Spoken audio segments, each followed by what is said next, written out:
Assalamualaikum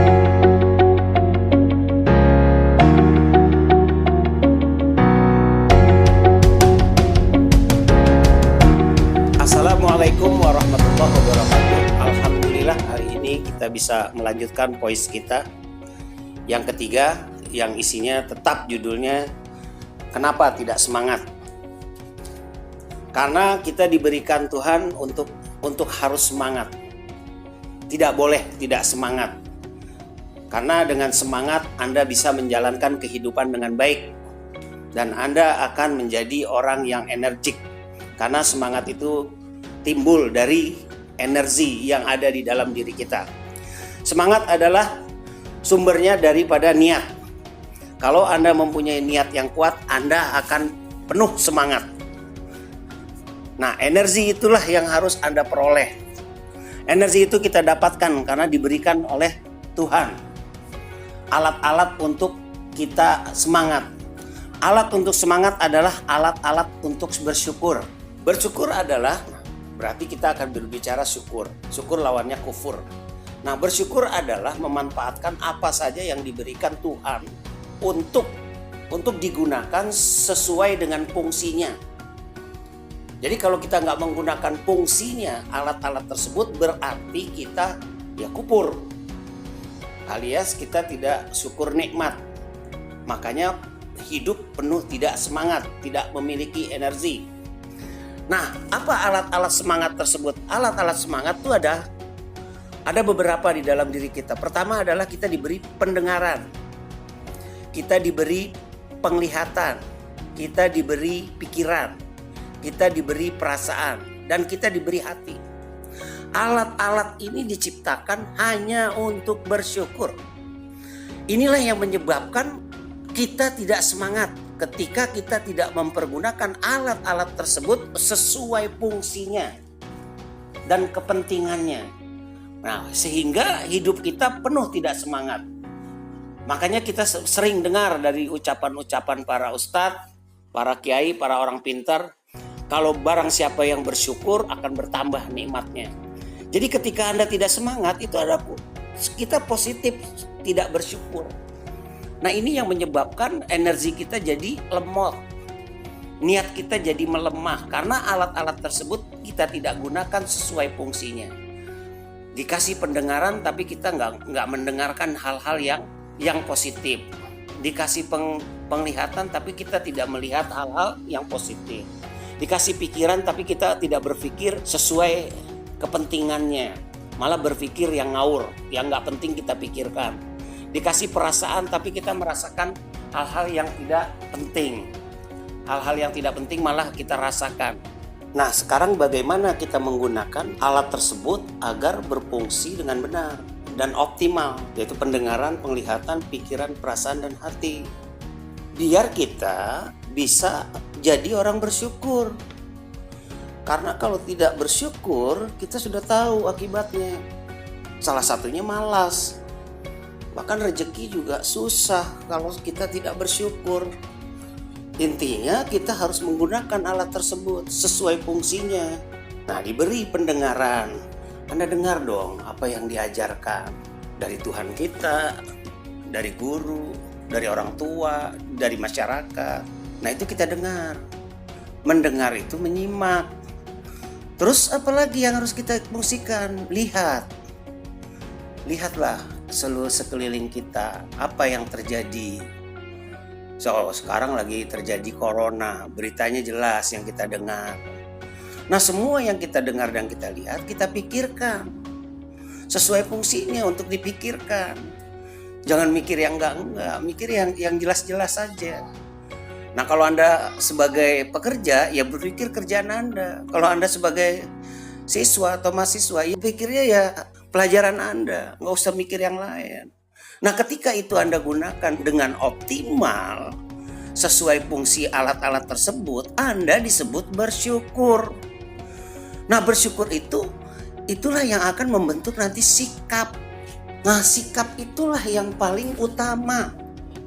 Karena kalau kita tidak punya sikap, dapat dipastikan Anda jauh dari keberhasilan. Anda jauh dari kesuksesan. Anda jauh dari kebahagiaan. Nah, supaya kita bisa mendapatkan sikap tersebut, mari kita mulai hari ini, saat ini, detik ini. Dari mana mulainya? Sederhana mulainya. Dari kita bangun pagi. Itu nggak hal sepele. Semua orang tidak mudah bangun pagi. Kecuali orang-orang yang sudah terbentuk habitnya. Kalau habitnya udah terbentuk, dia gampang bangun pagi. Karena semua perilaku kita akan membentuk kebiasaan kita. Nah, kebiasaan seorang pekerja, ya bangun pagi dia. Karena masuknya sudah diatur jam sekian. Lu anak sekolah, ya bangun pagi dia. Masuk ke sekolah juga sudah diatur. Hal-hal tersebut yang kita harus latih di dalam diri kita. Semua ada tanggung jawabnya di diri kita. Jadi Anda bersyukur atau tidak tergantung diri Anda. Pilihan ada di diri kita. Tinggal Anda pilih, mau jadi orang bersyukur atau mau jadi orang yang kufur. Orang yang bersyukur pasti dia orang yang bergairah, penuh semangat dan energi. Jadi orang yang kufur, tidak bersyukur, pasti dia akan menjadi orang malas. Dan pasti dia jadi orang gagal. Ya, demikianlah tausiah saya hari ini. Mudah-mudahan sangat bermanfaat untuk Anda semua. Alhamdulillah hari ini kita bisa melanjutkan voice kedua dari voice yang pertama. Voice pertama berjudul Persamaan Dasar Akuntansi. Yang sekarang yang kedua adalah siklus akuntansi. Sebelum berbicara siklus akuntansi, kita harus tahu dulu definisi atau terminologi dari akuntansi. Akuntansi adalah seni pencatatan atau seni mencatat, mengidentifikasi atau mengenal, seni mencatat, mengidentifikasi, dan seni mengelompokkan.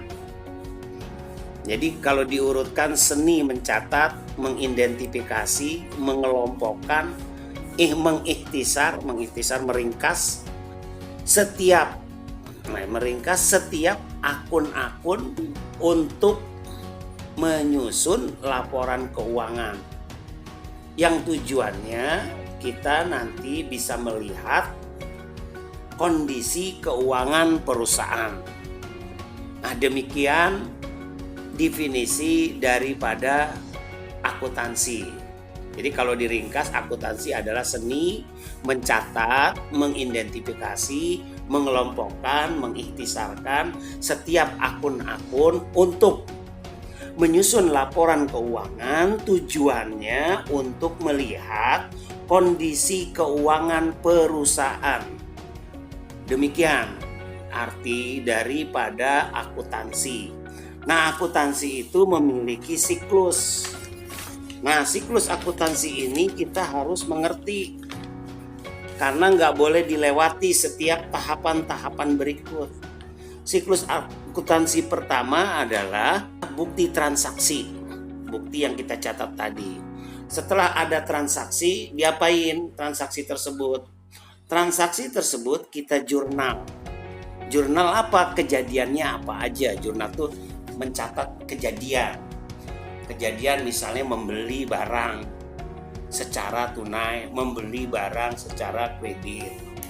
Nah, setelah jurnal, langsung kita masukkan jurnal tersebut ke buku besar. Misalnya buku besarnya membeli barang secara tunai. Barangnya apa? Misalnya kendaraan. Berarti kendaraan kita masukkan ke buku besar. Buku besar kendaraan namanya. Dan satu lagi ada lagi tandingannya yang kita keluarkan secara tunai. Buku besar berarti buku besar kas. Jadi kendaraan pada kas. Buku kasnya kita buat lagi buku besar kas. Nah, setelah buku besar lanjut, kita seluruh buku besar yang ada yang kita jurnal, kita jadikan buku besar, kita kumpulkan saldo-saldonya menjadi neraca saldo.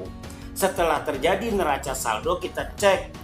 Neraca saldo adalah untuk menguji apakah buku besar, pencatatan buku besar kita, debit kreditnya itu balen. Kalau dia nggak balen, berarti neraca saldonya belum benar.